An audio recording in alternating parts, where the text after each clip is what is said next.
नाज़रीन, लाड़काने मां खे ख़बर ॾींदा हलूं त सांगी बिरादरी जो अज़ीज़ सांगीअ ख़िलाफ़ एहतजाज। चन्ना रोड ते रहंदड़ सांगियुनि ॿुधायो त असांजो साल अवल 2 नौजवान क़तल कया विया ऐं उहे क़तल अज़ीज़ सांगी उन जे भाइरनि कया। इंसाफ़ न मिलियो आहे ऐं इंसाफ़ लाइ जेकी असां अपील दर्ज कई आहे, केस जेको कयो आहे उन तां हथ खणण लाइ असांखे धमकी ॾिनी वञे। अचो त लाड़काणे मां ॾिसूं ही रिपोर्ट।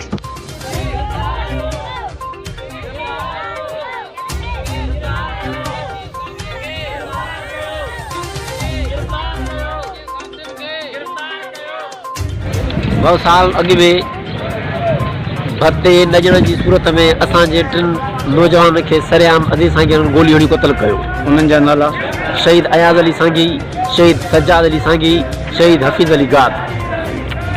कहिड़ी दुश्मनी जो का बि दुश्मनी असांखे पतो ॾियो या ॻोठ छॾे वञो।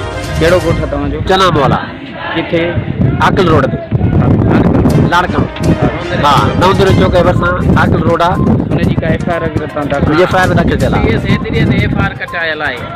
नथा जवाबदार गिरफ़्तार मेन जवाबदार जेके आहिनि 62 जवाबदार रूपोशन, बाक़ी ॿिया कुझु 4 माण्हू ॾिना अथऊं।